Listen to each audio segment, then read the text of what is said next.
मारने वाला 2 हाथ का होता है, बचाने वाला 1000 हाथ वाला है। मारने वाला जीव है, बचाने वाला ईश्वर है।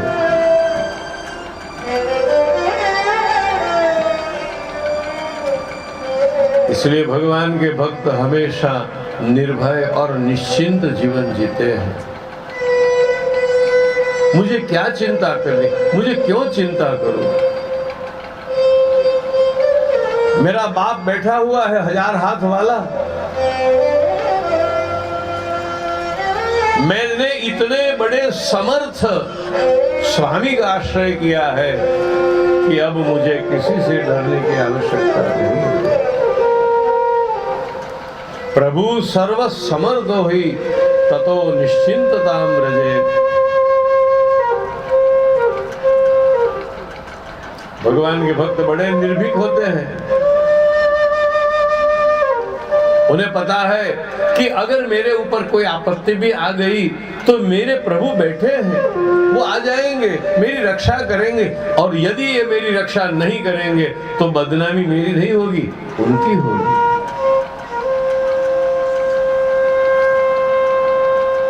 उनकी बदनामी होगी, मेरी नहीं होगी।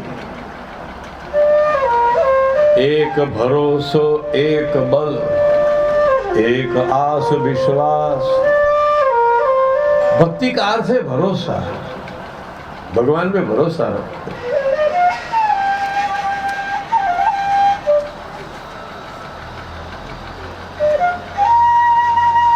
प्रहलाद को कोई मार नहीं सका।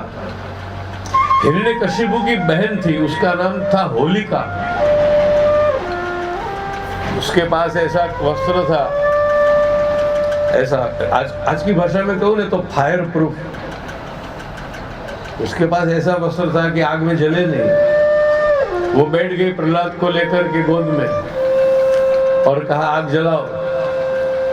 प्रतिवर्ष हम जो होली जलाते हैं ना, वो होली प्रहलाद को जिंदा जलाने के लिए की गई चिता थी।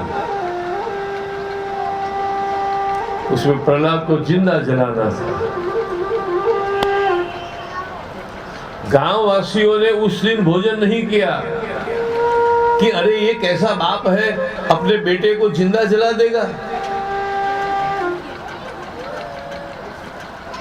पूरा गांव इकट्ठा हुआ था देखने के लिए कि क्या होगा। लकड़ी का बड़ा ढेर किया गया। हिरण्यकशिपु ने ढोल वाले बुलाए थे, जैसे आग लगाओ ढोल बजाना, ताकि कोई सुने नहीं कि प्रहलाद चिल्ला रहा है।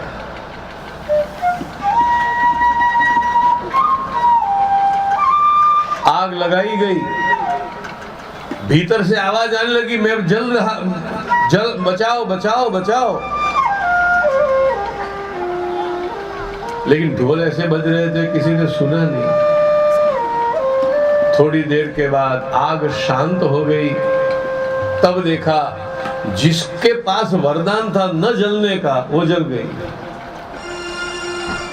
और जिसके पास कुछ भी वरदान नहीं था वो बच गया। हरि ने भजता हजी कोई नीलाज, जता नथी जानी रे जेनी सुरता।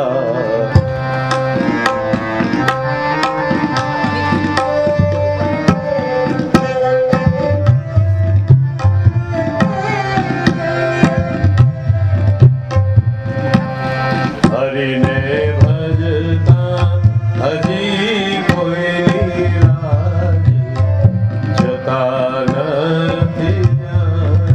गुजराती का बड़ा प्रसिद्ध भजन है।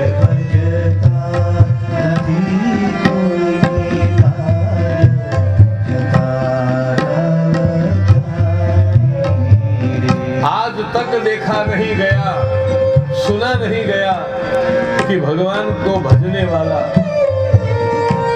उसकी लाज गई हो। वाले ओगार्यो प्रहलाद,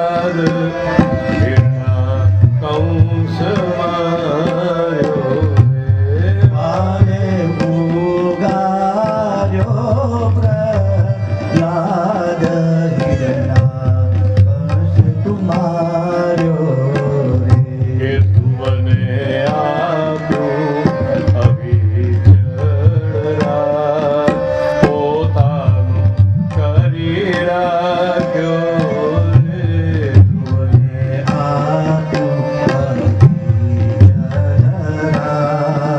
पोतानु करी राख्यो। कवि ने ऐसे अनेक उदाहरण दिए हैं कि भगवान को जो भजता है, जो भगवान की शरण में है, वो आज तक कभी हारा नहीं है।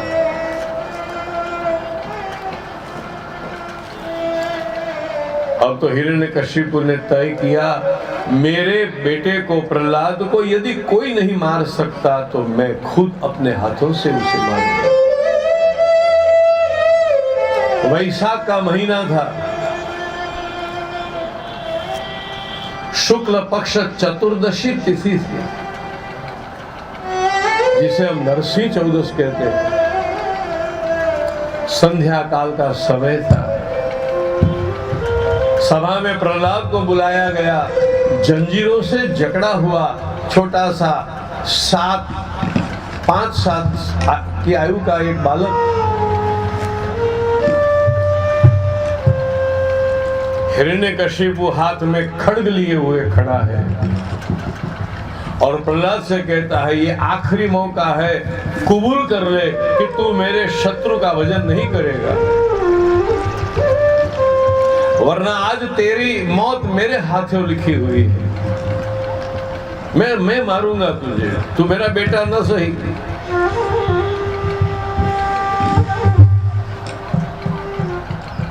भगवान भगवान भगवान करता है हमेशा। अरे तेरा भगवान है कहां?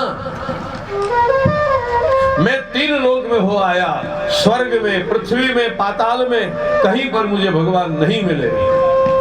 होता तो मैं पहले उसे मारता। कहां है तेरा भगवान? जो है ही नहीं उसकी भक्ति कर रहा है और जो है उसे भूल जाता है।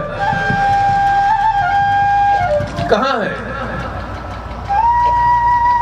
प्रहलाद ने कहा, पिताजी कहां है मत पूछो, कहां नहीं है पूछो। एक और है अविश्वास, दूसरी और है विश्वास। हिरण्यकशिपु का अर्थ है अविश्वास, भगवान नहीं है, देयर इज नो गॉड। और एक तरफ है विश्वास है, चारों ओर वही तो है। ये अविश्वास और विश्वास का, ये संशय और श्रद्धा का संवाद है। भगवान भगवान करता है, कहां है तेरा भगवान? इस खंबे में है क्या? प्रहलाद ने कहा, जो हर जगह होता है वो खंबे में भी होता है। देखो, किसी के अस्तित्व को जानने के लिए जरूरी नहीं है कि हमारी आंखें देखे तो हम माने। आज भी लोग कहते हैं भगवान है तो दिखाई क्यों नहीं देते, भगवान है तो दिखाई क्यों नहीं देते। एक साधक गया गुरुदेव के पास, उसी ने भी यही सवाल पूछा, भगवान है तो दिखाई क्यों नहीं देते। गुरु जी ने कहा, उसका जवाब मैं बाद में दूंगा, लेकिन मुझे प्यास लगी है, जरा नींबू पानी लिया।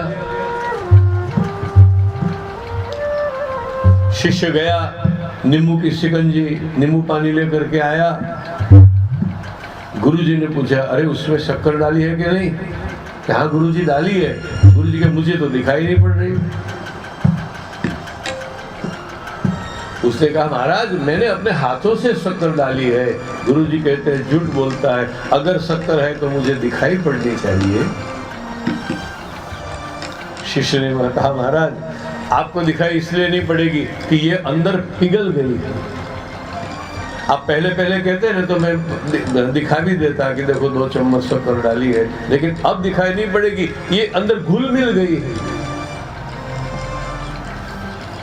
अगर फिर भी आपको पता लगाना है कि अंदर शुगर है कि नहीं, तो जरा आप चख लीजिए। आंखों को पता नहीं चलेगा अब, लेकिन आपकी जीभ को पता चल जाएगा कि उसमें शक्कर है कि नहीं, भगवान है कि नहीं। उसका पता बुद्धि को नहीं चलता है, हृदय को चलता है। ये हृदय का प्रदेश है।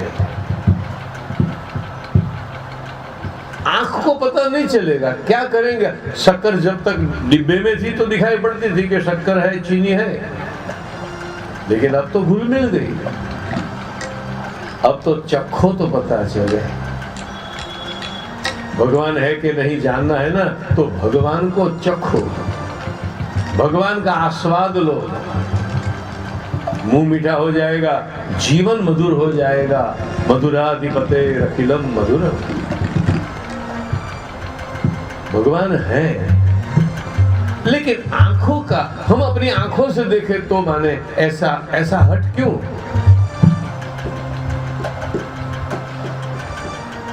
भगवान मानने के लिए नहीं है। देखो, ये कोई प्रमाण का विषय नहीं, उसे सिद्ध नहीं करना है। भगवान को सिद्ध नहीं करना है, हमें भगवान से स्नेह करना है।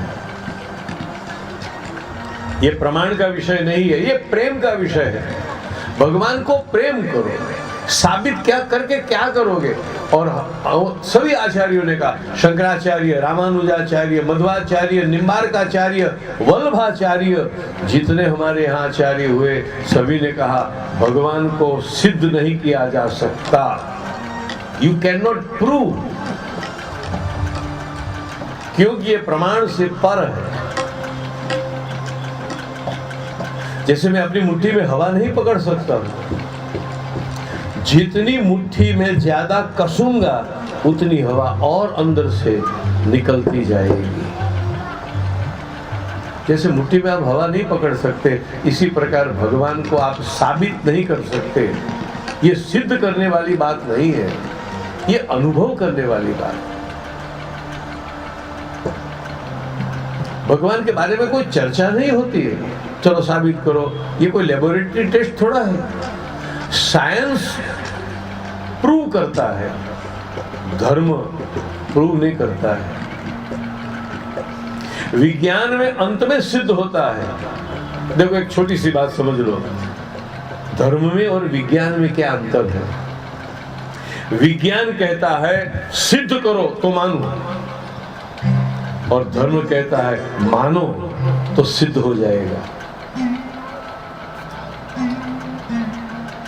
विज्ञान कहता है पहले प्रमाण, प्रमाण का मतलब है प्रूफ, एविडेंस, पहले प्रमाण फिर स्वीकार।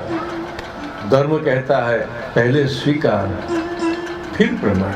एक बार भगवान को मान लो, फिर आपको हर घड़ी हर जगह भगवान के अनुभव होते जाएंगे। लेकिन पहले उसे मान लो। पहले मैं तेरे भगवान को मारूंगा।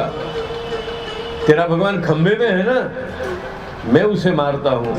हिरण्यकशिपु दौड़ा और जैसे खंबे के ऊपर प्रहार करे, इतने में खंबे में से जैसे कोई मेघ की गर्जना हो, शेर गरज रहा हो, ऐसी आवाज आई नहीं। गोर गोर गोर गोर गोर गोर गोरी संभाल रही।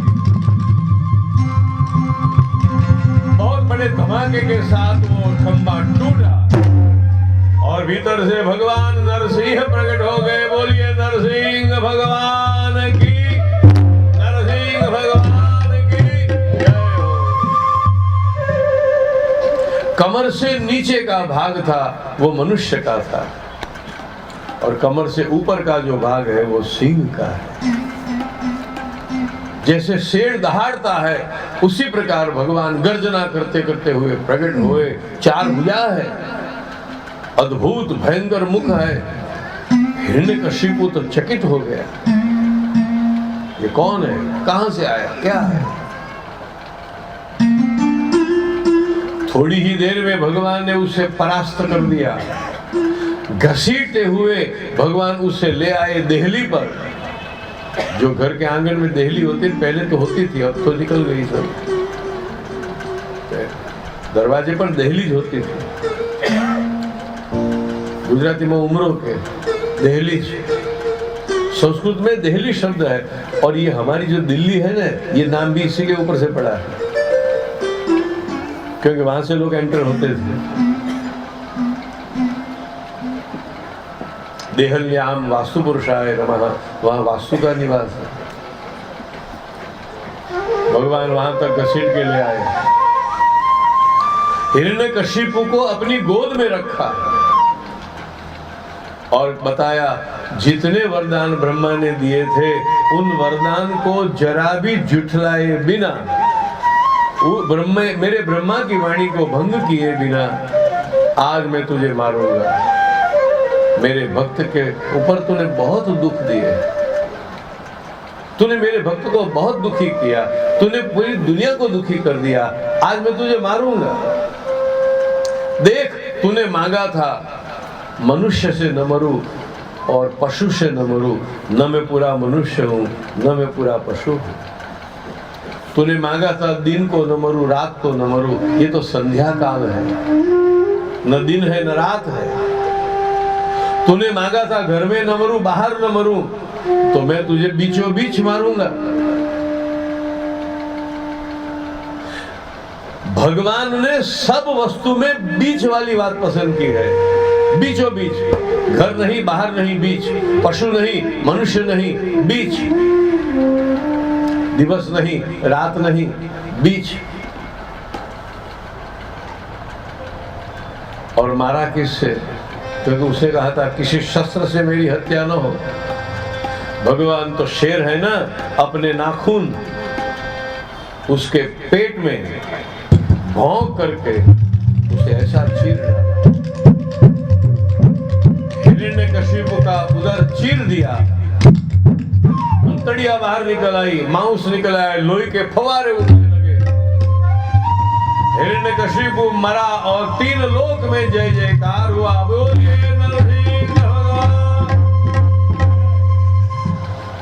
अब नियम ऐसा है कि भगवान के जब अवतार होते हैं तो भगवान को विजय माला पहनाई जाती है।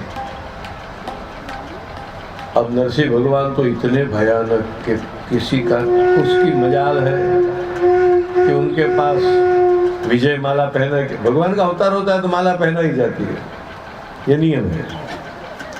लेकिन कौन जाएगा? ब्रह्मा कांप रहे हैं, शंकर भगवान भयभीत है कि ये प्रलय कर देंगे क्या। किसी की मजाल नहीं कि भगवान के पास जाए। शेर है, गर्जना कर रहे हैं। और एक बात ध्यान से सुनिए, आप लोगों को पता है घर में, ये घर की कथा है, जो व्यक्ति हर रोज गुस्से होता है उससे गुस्से से डरना नहीं चाहिए। वो जो व्यक्ति बार बार क्रोध करे, जल्दी जल्दी क्रोध करे, बार बार, जिनका क्रोध का स्वभाव होता है ना, उसके क्रोध से बहुत डरना नहीं चाहिए, क्योंकि उसमें बहुत प्रेशर नहीं होता है। अब वो कुकर के ऊपर सीटी क्यों लगाते हैं? डरना तो उसके क्रोध से चाहिए जो शायद ही क्रोधित हो। तब वो कुकर को, अगर कुकर में से गैस वो स्टीम ना निकले तो क्या होता है? फट जाता है। हमारे शंकर भगवान है ना, वो जल्दी जल्दी गुस्सा कर देते हैं, तो वो गुस्से हो जाते हैं बार बार में, तो कोई चिंता। मैं किसी के घर ठहरा था एक बार, तो घर में जो मुख्य व्यक्ति थे ना, वो नरसिंह भगवान के अवतार थे। थोड़ी थोड़ी देर में गर्जना सुनाई पड़े और घर वाले सब जैसे कुछ होता ही नहीं, वैसे नॉर्मली बिहेव कर रहे थे। मैं चिंता में पड़ गया, क्या हो गया क्या हो गया। फिर घर में जो था उसे एक ने आकर के कहा, जरा भी मत घबराना, ये तो रूटीन है, ऐसा हमेशा होता ही रहता है, आप जरा चिंता मत करना। थोड़ी देर में सब, कल जो गड़गड़ाहट हो रही थी ना, थोड़ी देर में कैसी शांति हो गई, शांति हो जाएगी। जो बार बार क्रोध करता है उसका क्रोध बहुत डरने जैसा नहीं होता है। अब विष्णु भगवान तो बार बार क्रोध नहीं करते, विष्णु भगवान शायद ही गुस्सा करते, क्रोध करते, तो उनका क्रोध बड़ा भयंकर। ब्रह्मा जी ने सोचा क्या होगा, महादेव जी ने सोचा प्रलय हो जाएगा।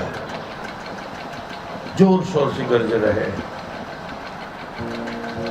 मेरे प्रहलाद के ऊपर। और ये बात सही है, एक माँ को पूछो ना, माँ को कोई मारने आएगा तो वो मार खा लेगी, लेकिन उसके बच्चे के ऊपर यदि कुछ हुआ तो सहन नहीं कर पाएगी। भगवान ने देखा कोई आ नहीं रहा है, ना कोई मेरी पूजा करने आ रहा है, ना कोई मुझे माला पहनाने, चलो मैं ही अपनी माला अपने हाथों पहन लूं। भगवान ने ही विजय माला धारण कर ली, फूल की माला नहीं, ये तो सिंह है। हिरण्यकशिपु की जो अंतड़िया थी उसको निकाल के भगवान ने पहन दिया। और वही ठीक है ना, शेर के गले में गुलाब की माला पहनाओगे, कौन जाएगा? पहले तो पहनाने कौन जाएगा, और पहनाने जाओगे तो भी कोई मतलब थोड़ा है।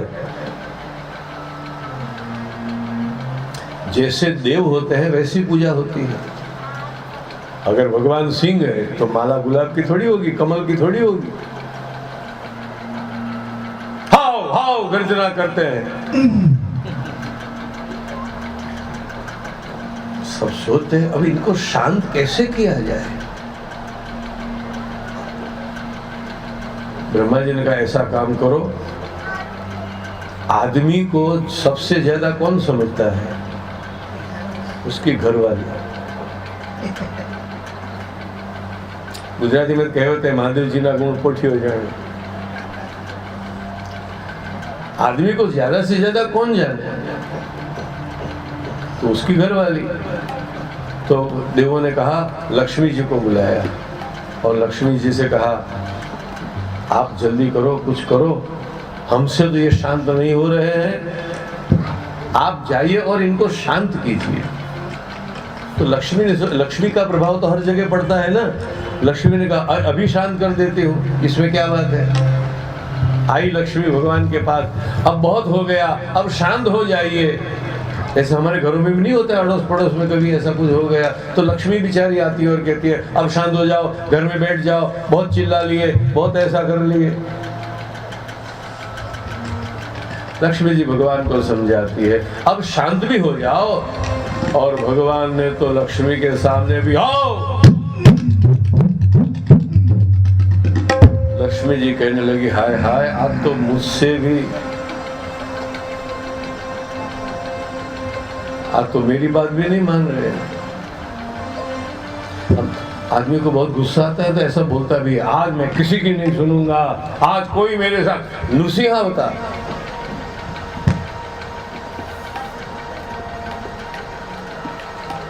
हमारे घर में ऐसे सब अवतार होते हैं, वामन अवतार होते हैं, नृसिंह अवतार होते हैं, मोहिनी अवतार होते हैं, कुर्मा अवतार होते हैं, मत्स्य अवतार होते हैं। भगवान सभी रूप लेके आते हैं।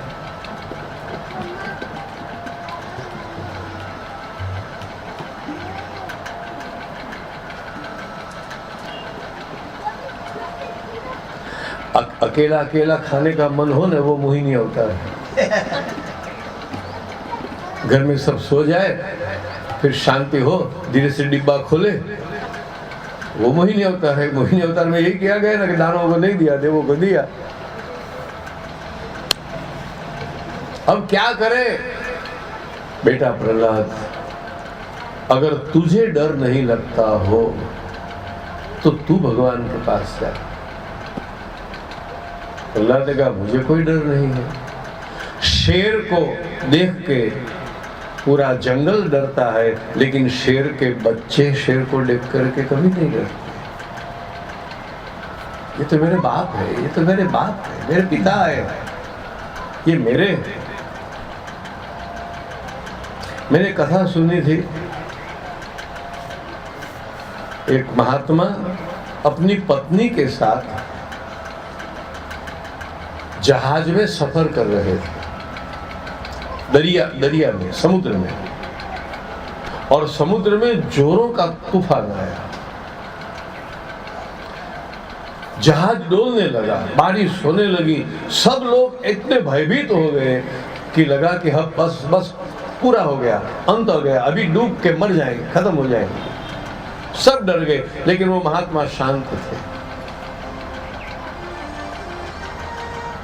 महात्मा की पत्नी उनके पास आएगी और कहेगी सब लोग डर रहे हैं, आपको डर नहीं लगता? तो बाजू में एक छुरा पड़ा था, छुरा। तो महात्मा ने छुरा उठाया और अपनी पत्नी के सामने यूं धर दिया। पत्नी के लिए क्या मजाक करते हो, हटाओ इधर से। महात्मा ने कहा मैं तेरे सामने छुरा धर रहा हूं, तुझे डर नहीं लगता है? डर क्यों लगेगा, तुम मुझे थोड़ा छुरा मारने वाले हो, मुझे डराते हो। बस वो भी मारने वाला नहीं है, डराता है, क्यों डरते हो? अगर वो हाथ में कुछ लेता भी है तो वो डराने के लिए लेता है, ये हमारे साथ खेल रहा है, ये इसका खिलवाड़ है, ये हमें झुलाता है। अब कभी प्लेन में जाते हो और प्लेन थोड़ा ऐसा ऐसा हो जाए तो घबराना मत। एक बार मैं दिल्ली जा रहा था और मौसम खराब था तो प्लेन ऐसा ऐसा होता है। मैंने कहा लोगों ये झूला हो गया,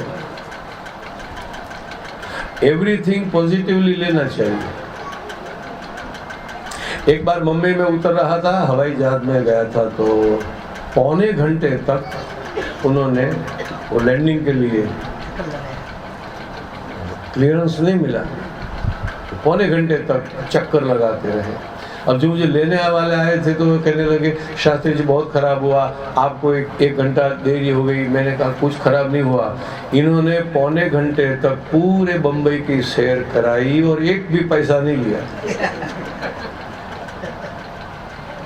इतनी अच्छी राइड दी, इतना अच्छा घुमाया और फिर भी कोई एक भी पैसा ज्यादा नहीं लिया, मुफ्त में इतनी सैर कराई। तो ये तो अच्छी बात है, इसमें क्या दुखी होने वाली बात है।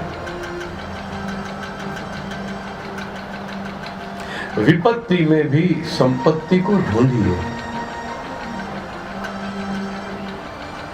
और हर विपत्ति में, हर विनाश में कोई नव सर्जन होता ही है। Every and is every beginning. वो हम देख नहीं पाते। रात क्यों होती है? रात इसीलिए होती है कि सवेरा हो। पानखर इसलिए ही होती है कि वसंत आए। दुख होते ही इसलिए है कि आप सुख का अनुभव करें। चलो एक बात पूछता हूं, भोजन करके, अभी भोजन का समय थोड़ा समीप है इसलिए मैं भोजन का उदाहरण देता हूं। भोजन का सुख सबसे ज्यादा कब मिलेगा? भूख लगी हो तो कि न लगी हो? सीधा साधा सवाल। अगर भूख ही नहीं लगी है तो भोजन का सुख इतना सुख नहीं रहेगा। भूख दुख है,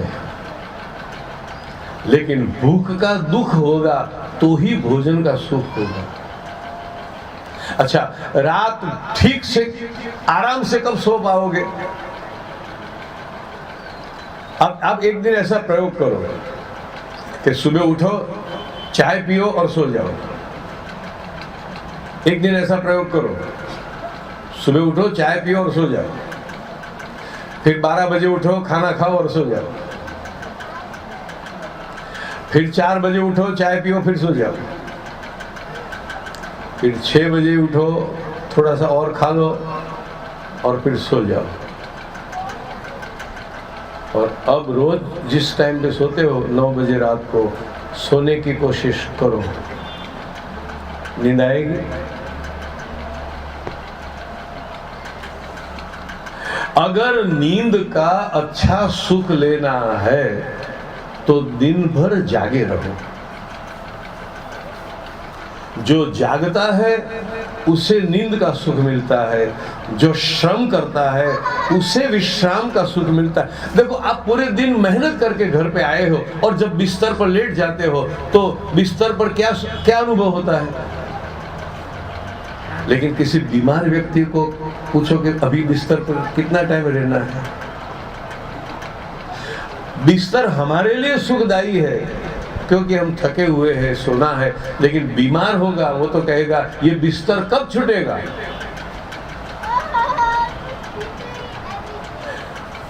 दुख इसलिए आता है कि हमें सुख का पता चले। वो डिफरेंशिएट करता है कि इसका नाम है सुख।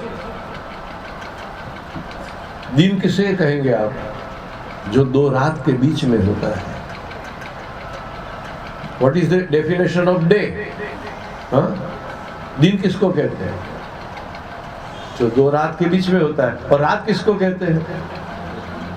जो दो दिन के बीच में होता है। सुख किसे कहते हैं? जो दो दुख के बीच में होता है। दुख किसे कहते हैं? जो दो सुख के बीच में होता है। सुख से दुख का परिचय होता है और दुख से सुख का परिचय होता है। तो दुख सुख का परिचायक है, तो फिर दुख दुश्मन नहीं। अगर भूख से भोजन स्वादिष्ट लगता है तो भूख दुख नहीं है। अगर भूख नहीं लगेगी तो डॉक्टर के पास जाना पड़ेगा, क्योंकि कई दिनों से भूख नहीं लग रही है। क्या बीमारी है?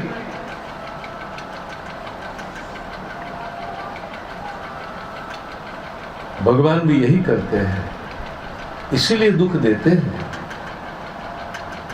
वो इसीलिए रुलाते हैं कि वो खुद आंसू पोंछने के लिए आने वाले हैं। वो इसीलिए डुबोते हैं कि वही फिर निकालने के लिए आने वाले हैं। वो दुख इसीलिए देते हैं कि वही उद्धार करने के लिए आने वाले। पहले असुरों का दुख होता है, फिर भगवान का अवतार होता है। तो भगवान नरसिंह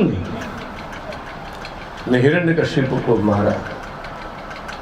प्रहलाद को डर नहीं है, भगवान मेरा क्या बिगाड़ेंगे, वो तो मेरे लिए प्रकट हुए हैं। प्रहलाद गए, भगवान के चरणों में दंडवत प्रणाम किया, भगवान ने उठा लिया। एक क्षण में भगवान शांत हो गए। भगवान क्रोधी नहीं होते हैं, भगवान क्रोधी होने का अभिनय करते हैं। वामन लोभी नहीं है, हिरण्य नरसिंह क्रोधी नहीं है, ये अभिनय करते हैं। और अभिनय करने वाला तो तुरंत शांत हो जाता है।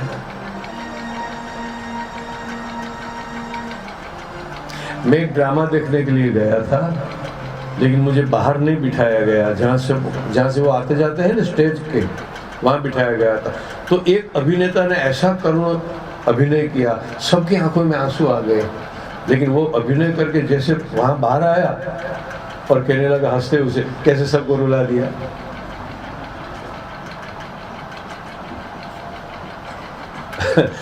अब देखिए मजे की बात यह है, वो झूठ मूठ रो रहा था और जो प्रेक्षक से वो सही रो रहे थे। आप कभी ड्रामा देखने जाते हैं तो देखना, रुलाने वाला झूठ मूठ रोता है, लेकिन रोने वाले तो सही अर्थ में रो लेते हैं। रोने वाले अभिनय नहीं करते हैं। ये भगवान का खेल है। फिर प्रहलाद ने भगवान की स्तुति की। अष्टम स्कंद में पहली कथा गजेंद्र मोक्ष की कथा है, बड़ी सुंदर कथा। हाथी डूब रहा था।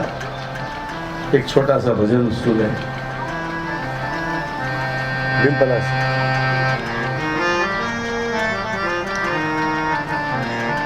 सुनेरी मैंने निर्बल के बलराम, सुनेरी मैंने निर्बल के पिछले साख भरो संतन की,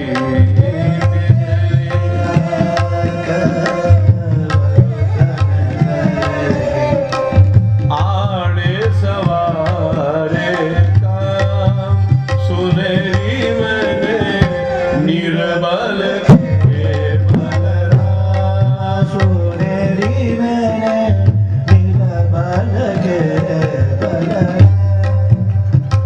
जब लग बजाइए।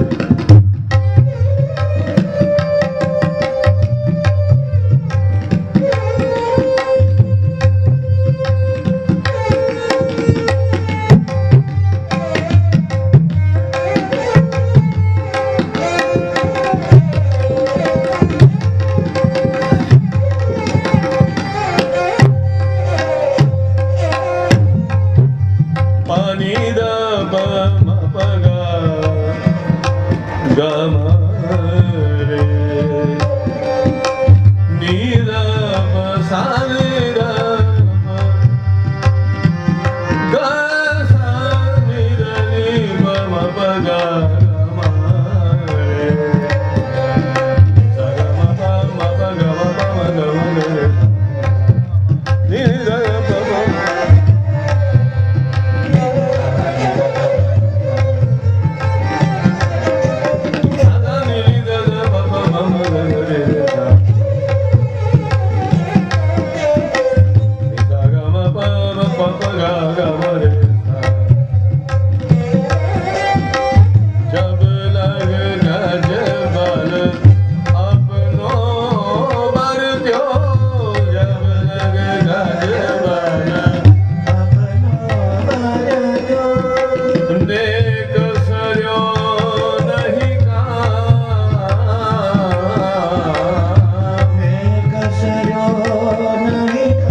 परिवार उसके साथ में है,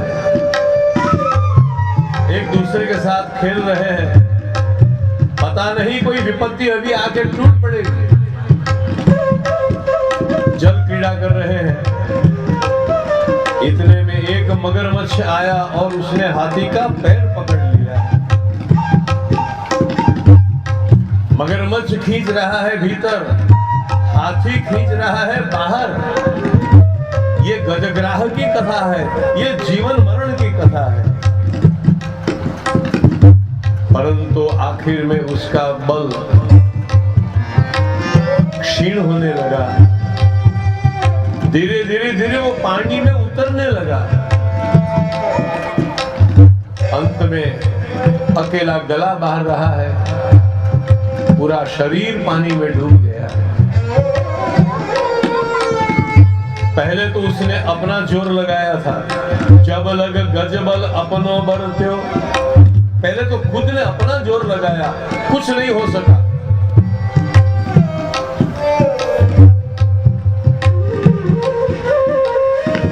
उसने सहाय मांगी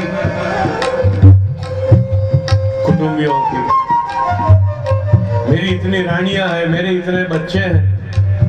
लेकिन जैसा उसने देखा, सब निकल के बाहर पहुंच गए।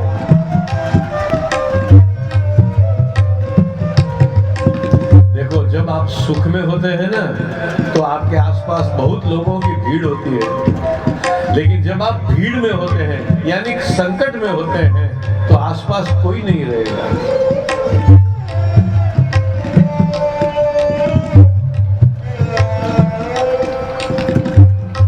दुख में आदमी अकेला पड़ जाता है। लेकिन ये अच्छा है, क्योंकि आसपास लोगों की भीड़ होगी ना, तो भगवान दूर खड़े रहेंगे। वो बड़े शर्मीले हैं।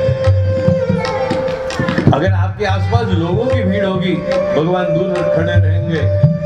और जब लोग छोड़ देंगे, दुखी आदमी जब अकेला पड़ जाएगा, परिवार उसका साथ छोड़ देगा, पैसे छोड़ देंगे, धन कुटुंब परिवार सब छोड़ देगा, तब भगवान उसके पास आ जाएंगे। जब लग गजबल अपनो बरत्यो, नेक सयो नहीं काम। अब वो हारा, और जब हारे हुए उसके कंठ से ध्वनि निकली, हरि हरि हरि।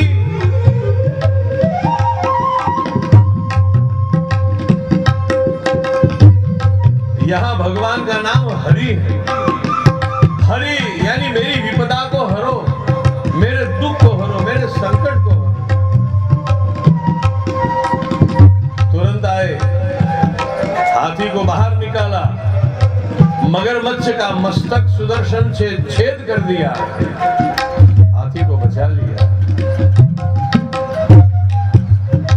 ये केवल हाथी की कथा नहीं है, ये हमारी कथा है।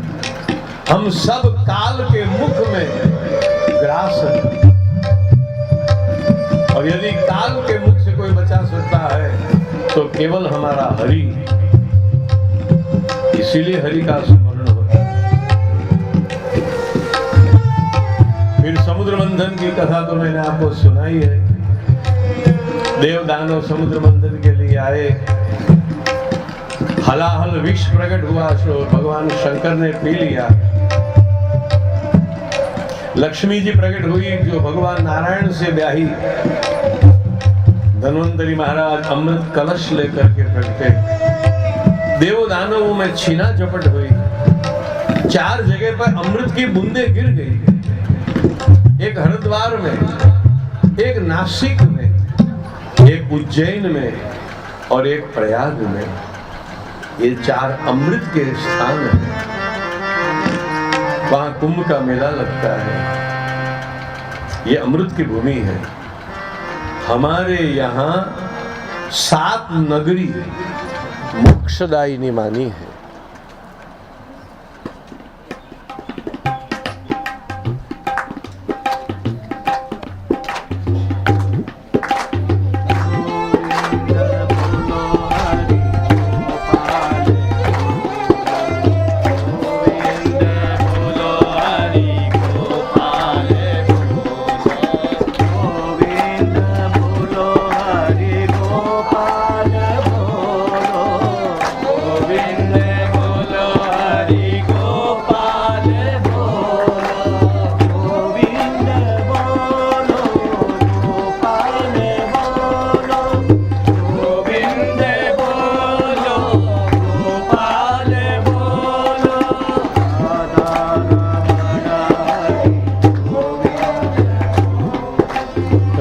राधा रमण हरि गोविंद बोलो।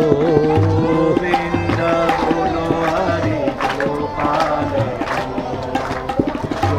कभी कभी ऐसा नहीं लगता है कि